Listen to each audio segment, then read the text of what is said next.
Bienvenue sur le podcast Bien dans mon ventre, le podcast à destination de toutes les personnes qui veulent faire la paix avec leur ventre et des professionnels de santé qui veulent approfondir la prise en charge des troubles digestifs.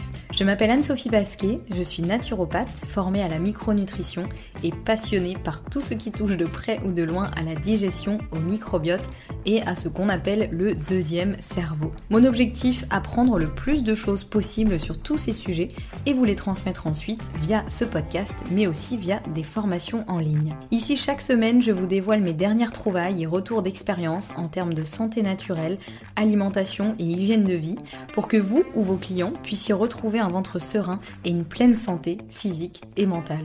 Bonne écoute!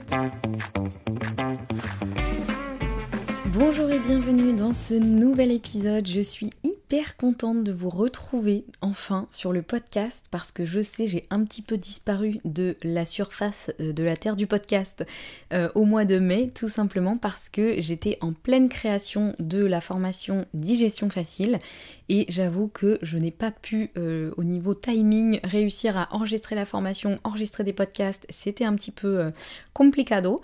Donc voilà, mais je suis très contente de vous retrouver aujourd'hui pour un nouvel épisode. Je suis pas sûre que je sais encore comment on fait un épisode de podcast. J'espère que ça va aller.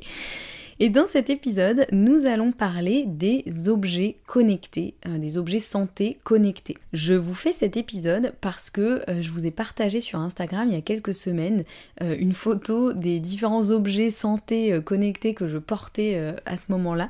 Et vous avez été pas mal à réagir et à me dire « Ah bon, mais c'est quoi? Ça sert à quoi? T'en penses quoi? Etc. Est-ce que tu peux nous en dire plus ?» Donc je me suis dit, le mieux c'est d'en faire un épisode de podcast pour vous en parler. Donc, les objets connectés pour traquer sa santé, est-ce que c'est une bonne idée ou pas ? Eh bien, je vais essayer de vous répondre un petit peu dans cet épisode, en tout cas de vous partager mon expérience, parce que loin de moi l'idée de vous dire oui c'est bien, non c'est pas bien, chacun se fait bien sûr son propre avis, mais en tout cas je voulais un petit peu vous partager mon expérience et mon avis sur la question. Donc pour revenir un petit peu sur qu'est-ce que sont des objets connectés et des objets connectés pour la santé, parce qu'il peut y avoir aussi des objets connectés dans votre maison par exemple qui vont allumer la musique, allumer la lumière, etc., fermer les volets, que sais-je. Là on parle d'objets connectés pour la santé et donc là ce sont des objets que l'on porte, donc c'est souvent des bracelets ou des montres, mais ça peut aussi être des bagues ou d'autres choses qui mesurent des données sur notre santé en temps réel et sur la durée. Des données telles que le rythme cardiaque, les mouvements que l'on fait, la température cutanée, la fréquence respiratoire, les cycles du sommeil, le niveau de stress, etc., etc. Et ensuite, ces objets connectés nous présentent les résultats sous forme de rapports qui sont disponibles via une application associée. Tout se fait via le téléphone, bien sûr, en général, en tout cas pour la plupart. Ça se fait via une application qui est connectée en Bluetooth en général à l'objet connecté et donc qui vous donne un petit peu des données sur tout ça. Alors moi personnellement, vous l'aurez compris je pense, j'adore ce genre d'objet et j'en utilise maintenant depuis de nombreuses années. Je crois que j'étais vraiment dans les premières un peu à tester ça à l'époque. Je me souviens, j'avais les bracelets Fitbit qui je crois existent encore pour mesurer principalement le nombre de pas, mais voilà, je sais plus trop ce que ça mesurait. Je crois que ça mesurait le sommeil aussi à l'époque, mais je vous parle de ça, c'était il y a plus de 10 ans, clairement, c'était il y a déjà un petit moment. Ensuite, j'ai eu une Apple Watch notamment, et aujourd'hui, donc j'ai la bague Oura depuis 1 an et demi. Ça, je vous en ai déjà parlé dans d'autres épisodes, notamment sur le sommeil, que je vous remettrai les liens en description de celui-ci, comme ça vous pourrez les retrouver si vous voulez.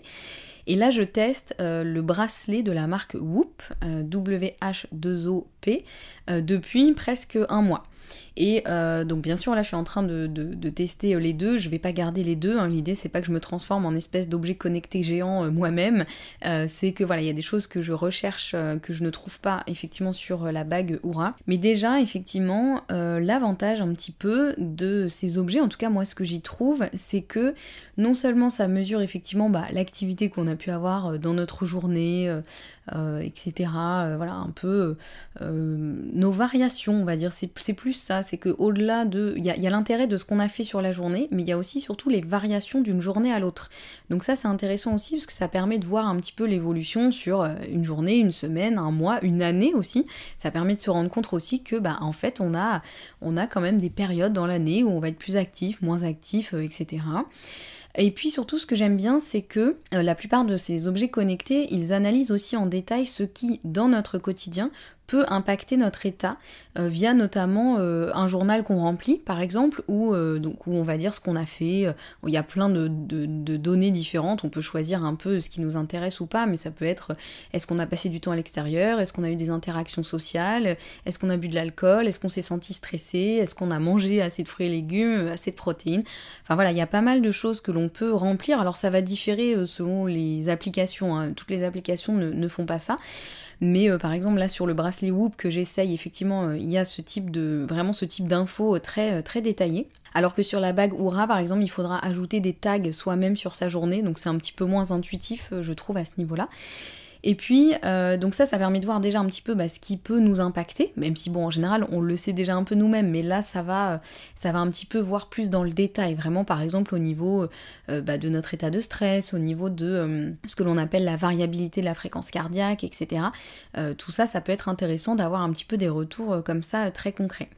Et puis, ce qui est intéressant aussi, c'est que ces objets connectés, certains, alors là, je vous parle que de ceux que je connais, hein, je parle pas de tous les objets connectés, mais voilà, il donne un objectif d'effort un petit peu sur la journée en fonction de notre récupération. Donc si jamais on a une récupération qui est toute pourrie, donc on n'est vraiment pas en forme, là l'application va nous dire aujourd'hui allez-y mollo plutôt, si vous pouvez, c'est plutôt une journée pour vous reposer, pour vous ressourcer. Si par contre on est au top de notre forme, en fonction des données en tout cas que l'objet aura mesuré, eh bien l'application va nous dire aujourd'hui vous pouvez y aller, vous pouvez atteindre tel niveau d'effort qui sera exprimé en termes de soit un chiffre, soit voilà, ça peut être différent selon les objets. Et donc ça va mesurer quoi? Ça va mesurer, quand je parle de récupération, c'est évidemment notre sommeil, ça c'est quand même une donnée qui est hyper importante, mais aussi la variabilité de la fréquence cardiaque dont je vous parlais juste avant, et celle-ci donc en fait c'est la différence entre votre rythme cardiaque le plus élevé et le rythme cardiaque le plus bas au cours de la nuit, il me semble, ça dépend je crois des objets, mais globalement je crois que c'est au cours de la nuit, et donc cette variabilité, plus elle est élevée, plus c'est le signe qu'on a récupéré. C'est-à-dire plus votre cœur va ralentir durant la nuit, plus ça veut dire que vous êtes dans un état de repos, de récupération, vous n'êtes pas trop stressé, etc. Puisque plus on est stressé, plus on a une fréquence cardiaque qui va augmenter. Et quand je parle de stress, ça peut être de stress émotionnel, ressenti parce qu'il y a quelque chose qui nous stresse, mais ça peut être aussi parce que on n'a pas suffisamment dormi, on a trop fait d'efforts dans la journée, on a bu de l'alcool, on a bu du café, enfin voilà, il peut y avoir plein de choses qui peuvent aussi augmenter la fréquence cardiaque, et ça c'est pas forcément bon dans le sens où il est important qu'elle augmente bien sûr durant les efforts, etc. On n'est pas censé non plus avoir un cœur qui reste toujours au même niveau, mais par contre il faut qu'elle soit capable de bien diminuer, notamment pendant les périodes de repos, donc notamment au cours de la nuit, et donc plus la variabilité de la fréquence cardiaque est élevée, plus c'est le signe qu'on a récupéré. Et ça c'est pas moi qui l'invente, et c'est pas juste un truc, là pour le coup c'est vraiment, il y a beaucoup d'études scientifiques qui en parlent, enfin voilà, c'est vraiment une donnée qui est très mesurée dans le milieu sportif, mais aussi dans le milieu de la santé, et en général plus on avance en âge, plus cette variabilité de la fréquence cardiaque elle diminue, et c'est aussi un signe que le cœur commence un petit peu à fatiguer. Vous voyez, le cœur c'est un muscle, et bon au bout d'un moment il commence à moins bien travailler. Donc ça c'est intéressant parce que pour le coup c'est pas un truc un peu spirituel ou inventé, ou voilà, donc voilà, ça mesure ça notamment. Ça mesure aussi la fréquence cardiaque au repos, qui elle effectivement doit aussi être la plus basse possible, idéalement. Et puis le niveau de stress, etc. Voilà. Et il y a même ce qui mesure aussi la température cutanée, donc ce qui n'est bien sûr pas la température corporelle à l'intérieur du corps, mais bon, c'est quand même, quand c'est mesuré sur un long laps de temps, c'est quand même un bon reflet de notre état.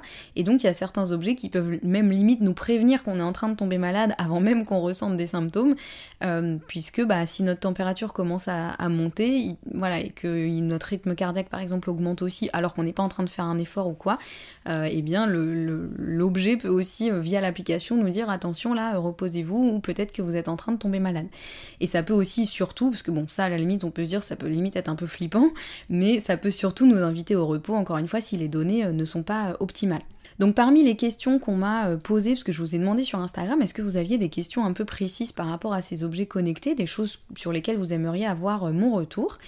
Donc là, une des premières questions qui est revenue, c'est est-ce que c'est fiable? Alors bien sûr, je ne peux pas me prononcer sur ça parce que déjà je connais pas tout ce qui se cache derrière, tout ce qui... voilà, je n'ai pas assez de connaissances, mais une chose quand même à rappeler, c'est que ce ne sont pas des dispositifs médicaux et ils ne doivent pas être utilisés comme tels. C'est vraiment, pour moi, c'est un peu des gadgets qu'on va éventuellement incorporer dans notre quotidien, mais ça n'a pas valeur de dispositif médical, bien sûr. Donc voilà, si vous avez une pathologie ou si vous avez besoin de suivre, je sais pas moi, vraiment des données sur votre santé, ça ne suffira probablement pas. Donc moi, c'est pour ça que je l'utilise effectivement plus comme une tendance un peu, mais je ne me fie pas non plus à ça à 100%. C'est pas parce que j'ai un objet connecté par exemple que je vais jamais aller voir mon médecin pour faire un petit bilan de santé. Bien sûr ça ne remplace pas. Même si ça peut aussi, si jamais vous avez une variabilité par exemple de la fréquence cardiaque qui change drastiquement du jour au lendemain sans explication ou que votre rythme cardiaque augmente, ça peut, j'ai déjà vu des témoignages comme ça de personnes qui disent du coup je suis directement allée chez mon médecin et effectivement il m'a confirmé que là j'avais un souci, un souci cardiaque par exemple immédiat. Donc ça peut aussi servir à ça, mais voilà, je rappelle quand même que bien sûr ce ne sont pas des dispositifs médicaux. De mon côté, j'ai quand même l'impression que c'est assez fiable, de par mon expérience et celle d'autres personnes de mon entourage qui les utilisent, parce que je vois bien effectivement, selon les types de personnes autour de moi qui les utilisent et les résultats qu'elles ont, c'est quand même hyper cohérent avec leur rythme de vie, leur hygiène de vie, etc. Et moi-même, effectivement, je me rends bien compte en fonction des différentes choses que je fais, l'impact que ça a sur mes données, ça me semble hyper cohérent. Vous voyez, il n'y a pas des trucs où je me dis, mais attendez, là je comprends pas, par exemple, j'ai une récupération au top, alors que vraiment j'ai fait n'importe quoi, j'ai bu de l'alcool, j'ai mal dormi, etc. Non, jamais j'ai eu ce genre de choses, en général c'est quand même très cohérent. Et bon voilà, je sais aussi que ces objets, ils peuvent être très controversés, donc je me prononcerai pas sur ça, moi je vais surtout vous faire un retour sur moi, ce que j'utilise. Moi, je trouve qu'effectivement, les données que j'ai me semblent cohérentes avec mon ressenti, ce qui est déjà pas mal. Et voilà, ça c'est déjà important. Et il est vrai que j'étais aussi assez curieuse, comme là je porte 2 objets connectés en même temps, donc qui sont connectés à 2 applications différentes, puisque ce sont 2 marques différentes. Bon, l'idée, encore une fois, c'est pas de garder les 2, puisque un seul va me suffire, mais j'étais quand même assez curieuse de comparer les données entre les deux pour voir si justement il y avait une certaine cohérence ou si finalement ils allaient me donner des choses complètement différentes. Et non, effectivement, il y a quand même une bonne cohérence entre les deux. Là où c'est peut-être moins cohérent, c'est en termes d'analyse de sommeil, où il y en a un qui est un peu plus généreux en termes de mesure du sommeil profond par exemple, et l'autre est un petit peu plus strict. Mais bon, ça c'est normal, puisqu'encore une fois, ce ne sont pas des dispositifs médicaux, donc chaque application va un petit peu avoir sa façon de mesurer telle ou telle chose, donc bon, c'est encore une fois, moi je les utilise plus pour me donner une tendance, et je suis pas là non plus à me dire au secours, j'ai 1 minute de moins de sommeil profond, je vais passer ma journée allongée dans mon lit à rien faire, voilà, c'est vraiment plus un peu une tendance. J'ai eu une autre question aussi qui m'a dit qu'est-ce que ça t'apporte finalement, concrètement, à quoi ça te sert et qu'est-ce que ça t'apporte. Moi, ce qui m'a vraiment apporté le plus, et je sais que c'est aussi une chose où on peut se dire oui mais est-ce que t'avais vraiment besoin de cet objet pour te le dire? Non, bien sûr que non, mais moi j'adore les gadgets, j'adore les trucs très factuels, très précis, même si encore une fois tout est relatif puisque le degré de fiabilité peut-être être remis en question, mais en tout cas moi ce qui m'a vraiment aidé c'est de voir à quel point des choses du quotidien peuvent impacter mon sommeil, mon stress, etc. Pour vous donner des exemples très concrets, il y a notamment l'alcool. Alors déjà que je bois vraiment pas beaucoup et vraiment pas souvent, mais je vois que si je bois ne serait-ce que 1 verre de vin, eh bien mon sommeil est clairement impacté, mais c'est radical. Alors déjà que je le ressentais moi physiquement, mais parfois peut-être pas assez, et là le fait de le voir dans mes statistiques, ça a été un peu un électrochoc. Mon rythme cardiaque augmente en première partie de nuit alors qu'il devrait normalement diminuer, donc voilà, là le fait de voir que je vais me coucher, je m'endors et là mon rythme cardiaque augmente tout simplement parce que mon corps est en méga stress vu que j'ai bu de l'alcool, donc là mon foie essaye de gérer comme il peut et de dire au secours, aidez-moi, faites quelque chose. Donc je vois bien qu'effectivement j'ai beaucoup moins de sommeil réparateur et ça impacte, mais vraiment, et là je vous parle vraiment de 1 verre de vin, on ne parle pas de se mettre une grosse cuite voilà, avec de l'alcool fort ou une quantité de vin incroyable, là je parle déjà de 1 verre de vin, vraiment ça impacte tellement mon sommeil que honnêtement aujourd'hui je réfléchis à 2 fois avant de prendre un verre de vin et je bois encore moins souvent qu'avant. Et ça est plutôt, de toute façon, d'une manière générale, c'est plutôt pas mal, hein. Moins on boit d'alcool quand même, mieux on se porte en général. Donc ça m'a vraiment aidé, et je vous cite l'alcool, mais ça peut être d'autres choses, hein. Ça peut être voilà vraiment, est-ce que j'ai vraiment pris le temps de faire des pauses dans la journée, est-ce que j'ai passé mon temps à courir partout, tout ça je le vois vraiment, ça influence beaucoup mes stats, et puis bien sûr l'activité physique. Je vois aussi que s'il y a plusieurs jours où je fais pas trop d'activité physique, honnêtement voilà, mes stats elles sont pas super, et même en termes de ressenti, je sens bien que je me ramollis un peu et que c'est pas génial quoi. Un autre point, donc ça me fait une très bonne transition, un autre point sur lesquels moi ça m'aide beaucoup, ces objets connectés, c'est que ça m'aide à être plus active. Moi personnellement j'adore le côté récompense que j'ai, voilà, le fait d'avoir une application qui me dit « Oh c'est bien, vous avez bien été active aujourd'hui, vous avez bien bougé », franchement ça m'aide vraiment beaucoup. J'adore le côté, le fait d'avoir un objectif à atteindre et de réussir à l'atteindre, voilà, le côté mesure factuelle, ça m'aide vraiment à me dire « Bravo, là franchement tu as fait du sport, c'était super ». Donc ça c'est très personnel et voilà, chacun se reconnaîtra ou pas dans ce truc là, mais moi en tout cas je sais que ça m'aide beaucoup. Bien sûr je précise quand même que, encore une fois, je n'organise pas non plus ma vie en fonction de ça, hein. C'est pas parce que si un jour je me lève et que j'ai une récupération qui est un peu pourrie et que l'objet me dit « Ah bah non, tu as mal dormi », c'est pas pour autant que je vais annuler tous mes rendez-vous et ne rien faire de la journée, voilà. Mais ça me donne quand même une tendance, ça m'aide vraiment à adapter mes efforts, ma récupération.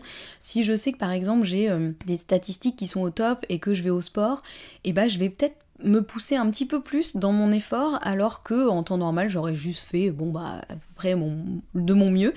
Ça va m'aider aussi des fois à me dire allez là vas-y pousse-toi un petit peu plus parce que tu sais que t'es capable, là t'es en pleine forme et tout. Ça me rend un peu moins feignante honnêtement, parce que moi j'ai besoin un peu d'une récompense pour être active, et c'est vrai que ça m'aide beaucoup sur ça. Mais voilà, j'organise pas non plus toute ma vie en fonction, il faut pas que ça devienne une psychose, parce que ça peut, je pense, pour certaines personnes devenir un peu le cas.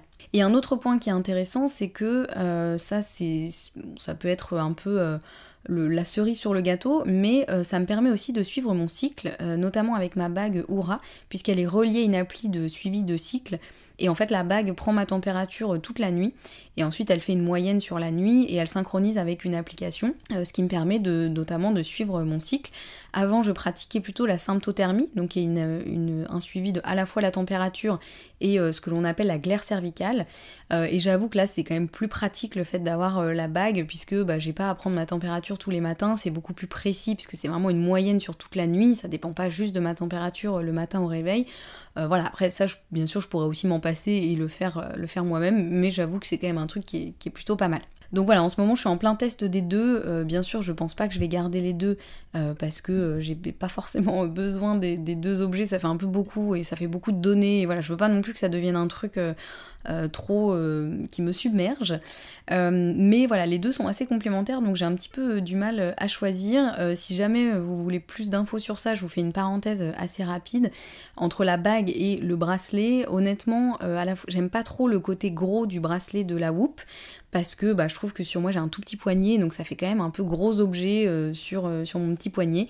Mais c'est vrai que la Whoop elle est quand même bien plus adaptée au suivi de la pratique sportive, et c'est quand même ce qui m'intéresse le plus en ce moment. C'est vrai que là en ce moment j'ai besoin, voilà, mon objectif et mon focus c'est quand même ma pratique sportive, et la Whoop sur ça elle est vraiment top.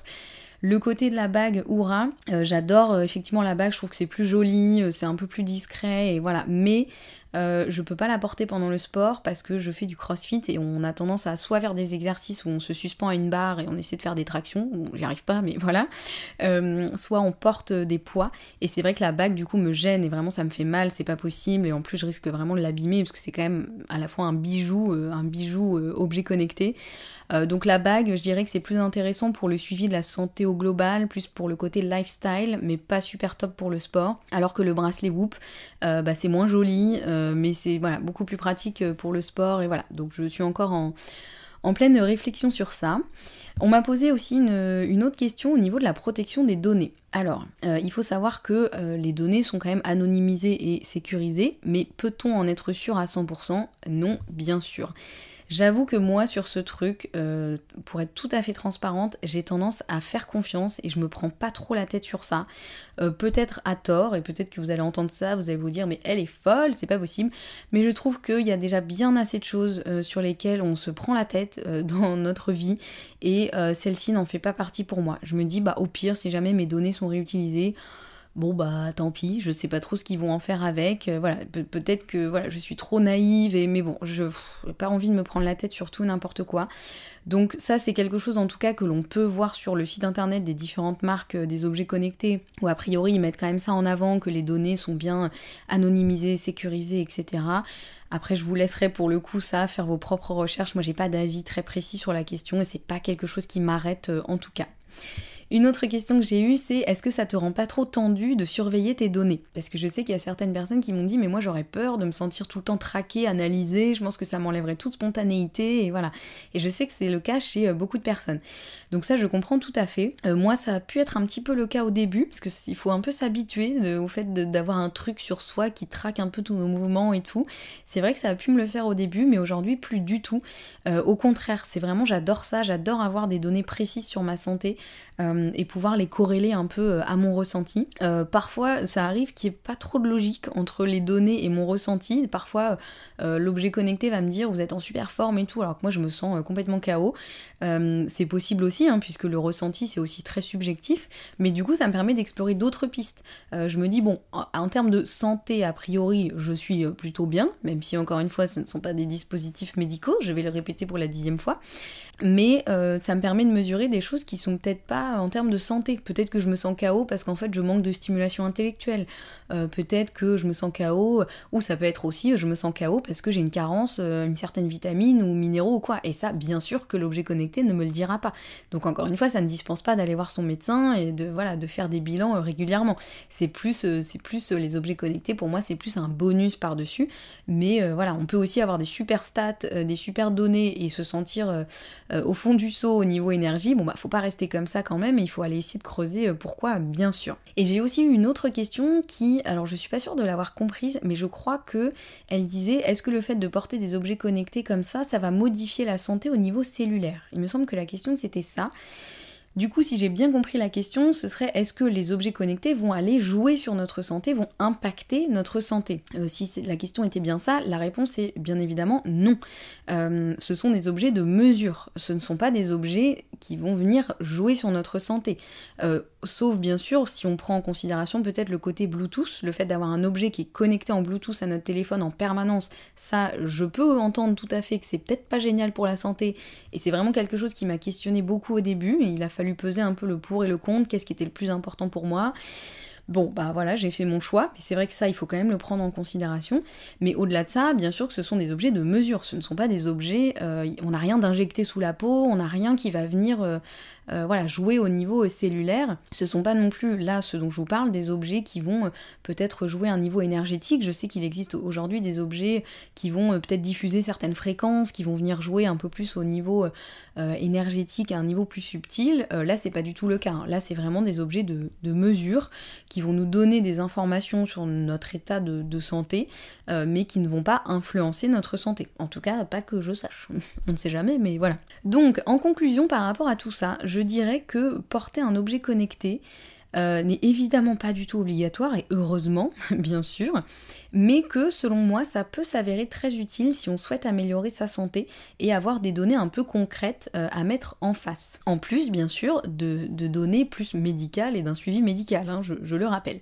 Mais voilà, je trouve que ça permet de prendre conscience de certaines choses, ça motive à mettre en place certaines, si comme moi vous avez besoin un petit peu d'une récompense, un peu d'une carotte pour vous mettre à avancer et faire les choses. Ça peut aider aussi à arrêter certaines choses, voilà, peut-être arrêter ou diminuer, peut-être boire moins d'alcool, peut-être arrêter de fumer, peut-être regarder moins d'écran le soir avant de se coucher, parce que ça aussi ça peut influencer le sommeil, et ça on peut aussi le voir via l'application quand on a des objets connectés. Donc moi, perso, j'adore, même si bien sûr je pourrais vivre sans, et surtout je prends du recul par rapport à tout ça. Encore une fois, j'organise pas ma vie en fonction de ça, voilà, je n'en fais pas une psychose ou bien sûr c'est juste que ça me donne une direction et une petite récompense. Effectivement, quand je prends soin de moi au maximum et que j'en vois le résultat, voilà, moi j'avoue que j'aime bien. Et puis idéalement j'adorerais voir un objet connecté qui serait vraiment focalisé sur la digestion peut-être et qui mesurerait certaines choses de notre corps et de notre santé et qui pourrait faire un lien avec la digestion, puisque c'est quand même mon sujet préféré. Bon, pour l'instant j'ai pas encore vu ça, même si on peut de toute façon un peu lier les données sur notre santé à notre digestion, puisque tout influence directement ou indirectement la digestion. Mais voilà, peut-être qu'un jour il y aura un objet spécialement dédié à ça, on ne sait jamais. En tout cas, j'espère que voilà, mon retour d'expérience un petit peu et mon avis sur la question sur les objets connectés vous a plu, que ça vous aura peut-être donné des réponses à vos questions. Si jamais vous avez encore des questions suite à l'écoute de cet épisode, n'hésitez pas à me contacter, j'y répondrai avec plaisir dans la mesure du possible, en tout cas dans la mesure de mes connaissances et en tout cas mon retour d'expérience, ça je pourrais vous le partager. Donc n'hésitez pas à m'envoyer un petit message sur Instagram ou par email, je suis toujours ravie de vous lire. Et puis si vous êtes content de me retrouver sur le podcast et si vous aimez ce podcast, pensez à me laisser une note sur votre plateforme d'écoute préférée. Et si vous pouvez y ajouter un petit avis, c'est encore mieux, ça permet vraiment de faire découvrir le podcast au plus grand nombre. N'hésitez pas aussi à envoyer cet épisode si l'un ou l'une de vos proches peut être intéressé par le sujet. Nous on se retrouve la semaine prochaine avec un nouvel épisode et en attendant surtout, prenez bien soin de vous.